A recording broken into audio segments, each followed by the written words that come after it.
Après avoir récupéré les données de l'utilisateur, je disais que comment on va alors les afficher. Tout d'abord, il faut que je crée une variable qui va contenir toutes les variables que j'ai, toutes les données de l'utilisateur que j'ai récupérées. Il y a beaucoup d'espace. Je vais faire arrêt à la ligne pour une bonne lisibilité de notre code. Maintenant, ça va. Ici, alors, nous allons créer une variable qu'on va appeler user info. User info par exemple. Et nous allons utiliser la requête ou bien les informations de la requête get info of this user requête. Et puis, nous allons utiliser la méthode de fetch. La méthode de fetch.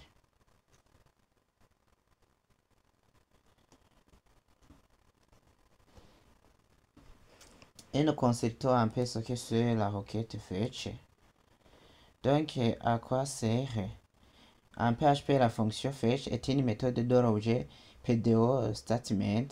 Souvenez-vous qu'on a vu ce que c'est une classe PDO qui permet de récupérer une seule ligne du résultat d'une requête SQL exécutée avec PDO.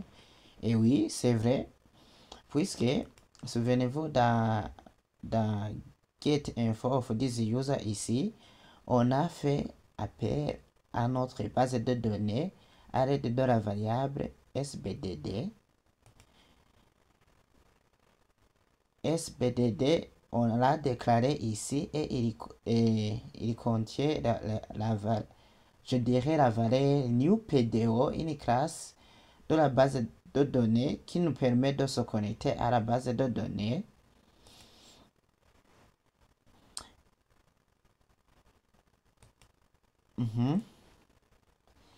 Et on a préparé aussi, on a préparé la requête select all from user.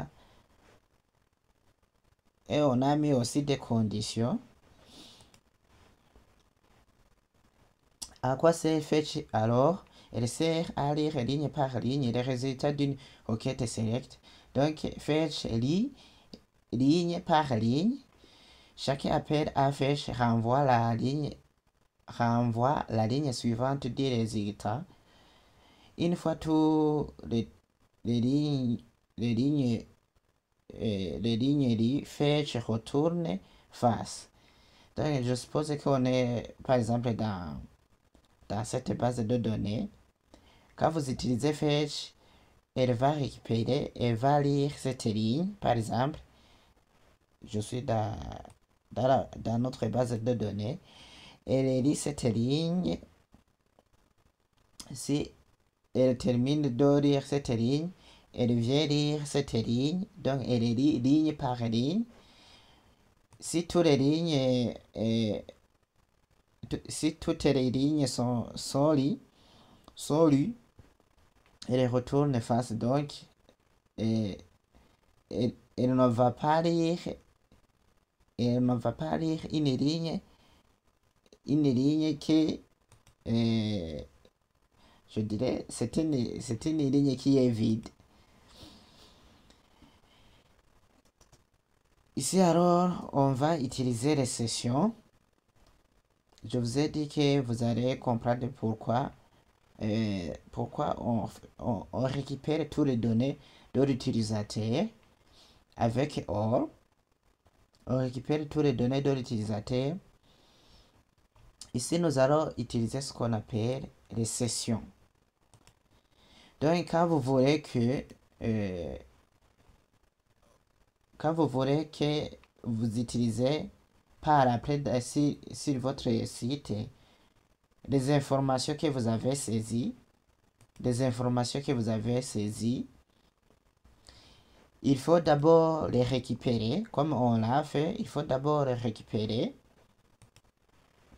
et ouvrir ce qu'on appelle les sessions, afin que vous pouvez accéder à vos informations plus tard. Ici, alors, on va utiliser ce qu'on appelle les sessions.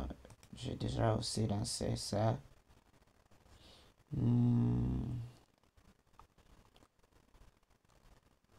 Donc, en PHP, session est une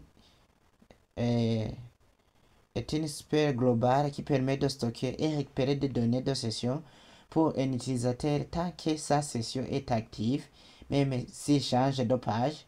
Donc, quand on aura besoin de données, ces données qu'on a enregistrées dans la base de données plus tard, quand vous avez utilisé des sessions, sans se faire se déconnecter sur la site, vous aurez accès à ces données. Qu'est-ce que c'est une session? Une session permet de conserver des informations temporaires, oui, si un utilisateur entre plusieurs pages. Donc, c'est ce que je disais. Elle conserve toutes les informations, mais ces informations sont temporaires si un utilisateur entre plusieurs pages. Que fait session?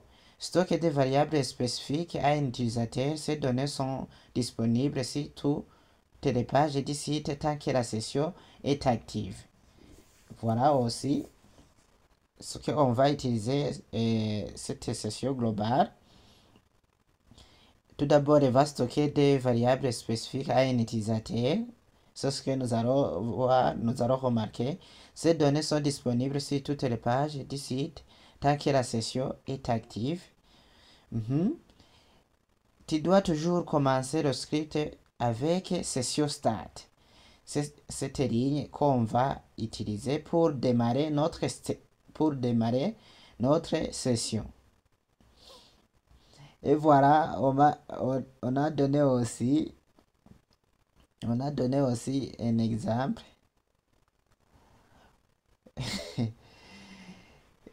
Mais on va utiliser c'est l'exemple qu'on nous a donné de démarrer toujours les sessions. Pour démarrer les sessions, on utilise session start. Il ne faut pas mettre session abort. Quand vous mettez session abort, vous détruisez. Je dirais que vous détruisez les sessions. Session start.